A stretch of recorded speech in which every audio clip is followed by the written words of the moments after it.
Imagina uma cidade que fez absolutamente tudo certinho no papel. O orçamento de emergência é ilimitado, a legislação é considerada exemplar e existem abrigos gigantescos ali, totalmente prontos para uso.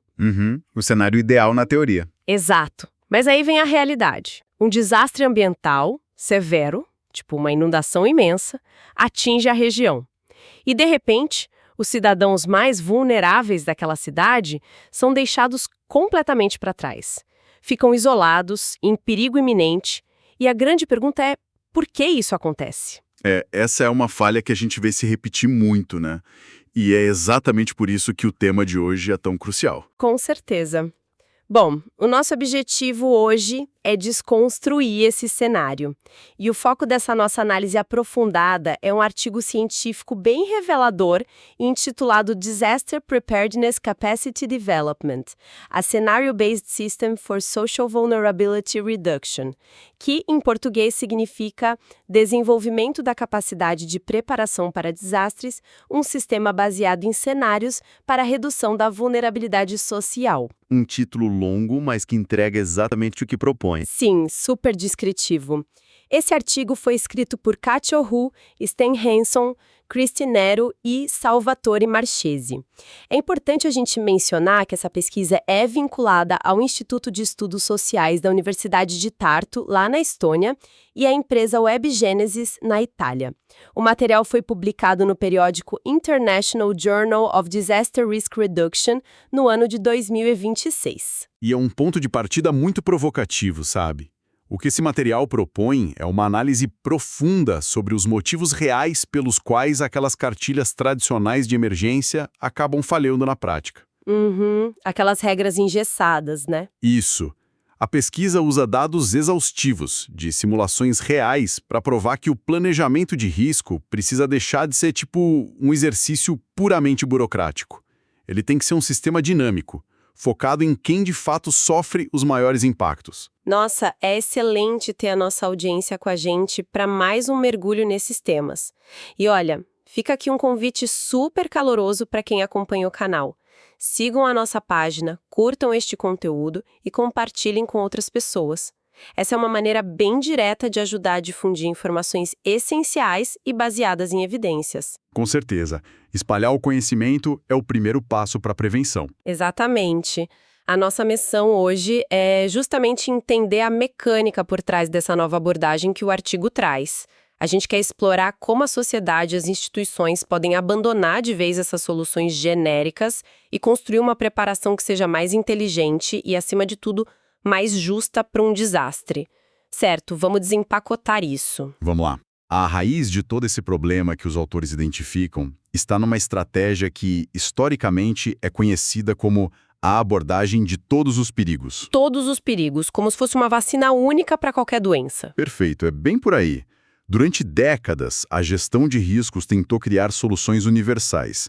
Eles desenhavam planos de contingência amplos, achando que serviriam para absolutamente qualquer tipo de evento adverso. E imagino que na prática a história seja outra, né? Totalmente outra. E, paralelamente a isso, os governos passaram a depender de métricas de capacidade organizacional que são inteiramente estáticas. Espera, quando a gente fala em métricas estáticas, isso me remete logo àqueles grandes índices de avaliação global que a gente vê nos noticiários. É exatamente isso. Muitos governos utilizam estimativas de perdas econômicas anuais ou medem a força da infraestrutura de um jeito bem agregado, sabe? Avaliando o país inteiro como se fosse um bloco monolítico. Como se todo mundo dentro do país tivesse o mesmo nível de segurança. Mas ter um orçamento alto ou uma lei muito bem redigida não garante que a operação vá funcionar no dia do desastre ambiental. É o clássico problema da conformidade burocrática, né? Exato. O formulário foi preenchido com sucesso, os requisitos ali no papel foram cumpridos, mas não existe conexão nenhuma com o desempenho real sob pressão. Quer dizer, o papel aceita tudo. O papel aceita tudo. O que nos leva a um dos pontos mais reveladores que o artigo traz das fontes, que é o paradoxo dos índices de segurança sanitária antes de 2020. Ah, eu lembro vagamente dessa discussão. Tinha a ver com a pandemia, certo? Sim. Havia relatórios globais extremamente detalhados que pontuavam a capacidade de preparação de várias nações para lidar com epidemias. E o que aconteceu? Vários dos países que ostentavam as notas mais altas nesses índices genéricos tiveram resultados incrivelmente severos e desproporcionais logo no início da crise. Nossa, isso é muito doido. Comprova que essa preparação macroestrutural é, em muitos aspectos, uma grande ilusão. O índice provavelmente media o número de leitos de hospital, se tinha laboratório, essas coisas, mas ignorava se o sistema conseguia coordenar um apoio social básico ou proteger grupos marginalizados que simplesmente não podiam parar de trabalhar. Exatamente. Ignora a estrutura social da coisa. Sabe o que isso me lembra? É como tentar fazer a mala para uma viagem focada apenas em clima de uma forma totalmente genérica. Como assim? Tipo, se preparamos uma mala genérica, a gente pode acabar congelando numa nevasca repentina ou desmaiando de calor num deserto. Preparação exige contexto. Uma analogia excelente. É a mesma lógica da segurança da informação hoje em dia.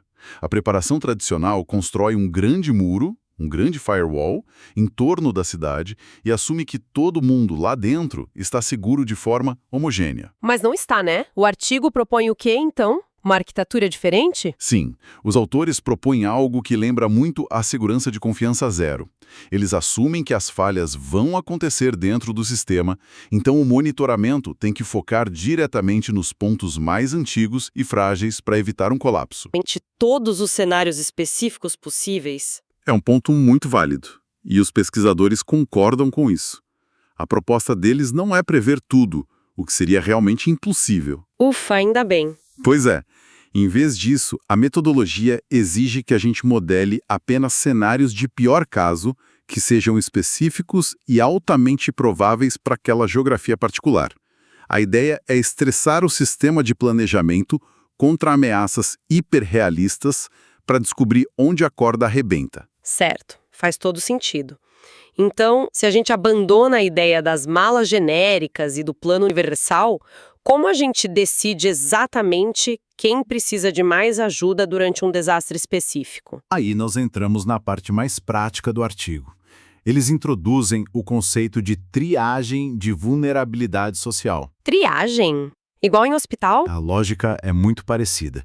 Em vez de focar no nível da comunidade inteira como uma massa só, a gente precisa modelar estados alternativos focados em grupos específicos. A vulnerabilidade não é apenas sobre os riscos visíveis, sabe? Tipo ter uma idade avançada? Exato, não é só isso.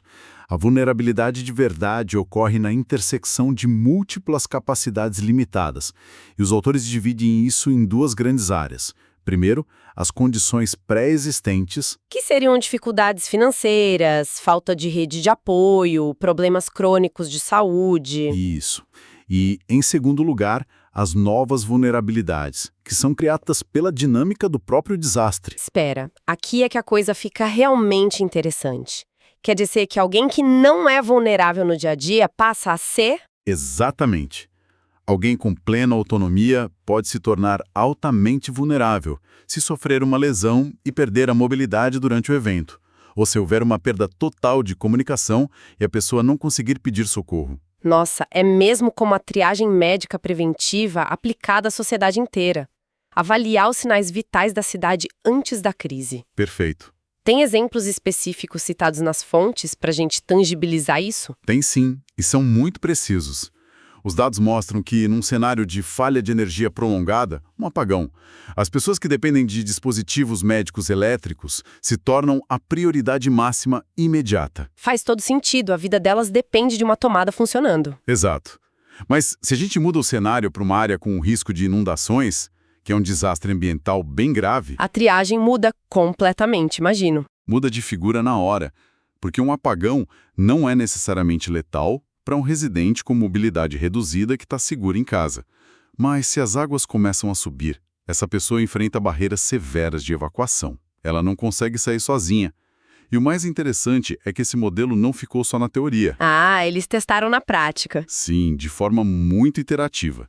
Os autores envolveram mais de 200 representantes da sociedade civil, profissionais de saúde e gestores de infraestrutura para criar essas simulações. Nossa, uma amostragem excelente.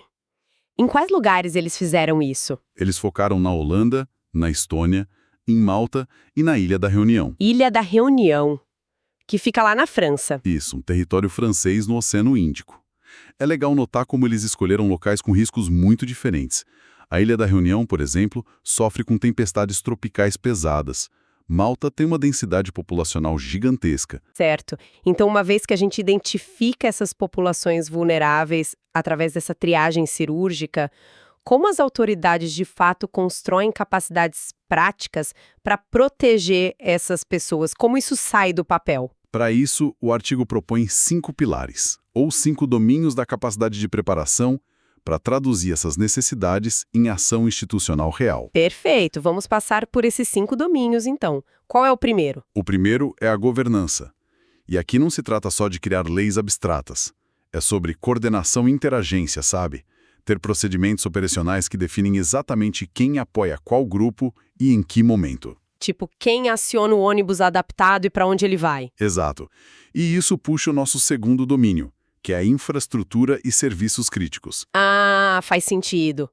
Porque o ônibus precisa de uma rua para andar. Exatamente. É preciso testar o estresse físico dessas estruturas. Os abrigos e as rotas de evacuação têm que ser acessíveis para aqueles grupos priorizados nos cenários específicos que a gente modelou. Se a rota de evacuação tem escadas, não serve para quem tem mobilidade reduzida. E o terceiro domínio? O terceiro é a gestão de riscos. Significa fazer avaliações contínuas, mas que levem em conta os conhecimentos locais das próprias pessoas. E, muito importante, realizar treinamentos de socorristas que incluam necessidades muito específicas dos grupos afetados. Entendi. Treinar o bombeiro para lidar com alguém no espectro autista durante o caos sonoro de um resgate, por exemplo. Perfeito. Esse é um exemplo fantástico. E o quarto domínio, que muitas vezes é negligenciado, é a comunicação. Ah, isso eu imagino que não seja só disparar um alerta no celular e achar que o trabalho está feito, certo? De jeito nenhum. O artigo enfatiza bastante que a comunicação de risco deve superar barreiras de acesso físico. Como, por exemplo, garantir alertas táteis ou visuais durante quedas de energia para quem não consegue ouvir uma sirene. Isso mesmo. E também tem as barreiras de entendimento. É crucial adaptar as mensagens a diferentes idiomas locais ou níveis de habilidade cognitiva. A gente precisa evitar atitudes preconcebidas de que todo mundo processa informação do mesmo jeito. O que nos leva à questão social. O quinto domínio entra aí. Sim, o quinto é o engajamento. São processos participativos que fortalecem as redes comunitárias antes que o pior aconteça. Eles citam alguma iniciativa bacana sobre isso no artigo? Citam, sim. O Laboratório Vivo de Resiliência a Crises, lá de Amsterdã. A ideia do Laboratório Vivo foi reunir atores locais, moradores, defesa civil, comércio, e, ao fazerem isso, eles construíram um nível de confiança incrível para que a resposta seja colaborativa. Sabe o que eu acho brilhante nesses 5 domínios? O quê? Eles quebram totalmente aqueles silos institucionais que a gente sempre critica. Mostra a interconexão real da coisa, os efeitos em cascata, sabe? Com certeza. Porque se a comunicação falha, o resgate falha. Se as pessoas não entendem o alerta, a infraestrutura super cara do abrigo fica vazia, enquanto as pessoas correm perigo presas em casa. Então, o que tudo isso significa para a gestão pública no fim das contas? Bom, se conectarmos isso ao cenário maior, a conclusão dos pesquisadores é clara. Investir em capacidade de preparação deve ser uma ação obrigatoriamente baseada em evidências. Tem que ser orientada por necessidades reais, né? Exato. Uma resposta cirúrgica, orientada pelas necessidades e nunca mais aquela distribuição uniforme e totalmente cega de recursos. Nossa, isso é uma quebra de paradigma enorme e super necessária. E é por isso que a gente tem que finalizar enfatizando a relevância crucial desse material científico. Essa pesquisa reconhece que a gente precisa mudar de uma vez por todas de uma avaliação baseada apenas em conformidade burocrática. Aquela coisa de preencher tabela, marcar caixinha. Isso. Mudar disso para uma avaliação baseada no desempenho sob condições reais de estresse. É isso que avança de forma significativa a equidade na hora de proteger a vida humana. Com certeza, proteger de verdade quem precisa. E considerando que o nosso mundo está mudando rapidamente, eu queria deixar um pensamento provocativo final para quem nos ouve. Excelente! Pensem nisso, pessoal. Se a nossa região, o lugar onde a gente mora, enfrentasse um desastre ambiental sem precedentes amanhã, quem seriam as populações invisíveis no nosso bairro que aqueles planos gerais e antigos de emergência poderiam ter simplesmente esquecido? É uma reflexão vital para a gente começar a exigir mudanças nos nossos próprios municípios. Exatamente. Bom, chegamos ao final da nossa jornada hoje. E eu queria concluir informando de forma bem clara ao nosso público que o conteúdo apresentado nesta análise aprofundada é uma síntese automatizada. E vale lembrar que ela foi estruturada sobre dados rigorosos. Isso, ela foi produzida com o apoio de inteligência artificial, mas é baseada integralmente nas fontes científicas originais que discutimos hoje. Foi um papo incrível, muito obrigada pela companhia de quem ouviu até aqui, e a gente se encontra na próxima análise. Um abraço. Até a próxima.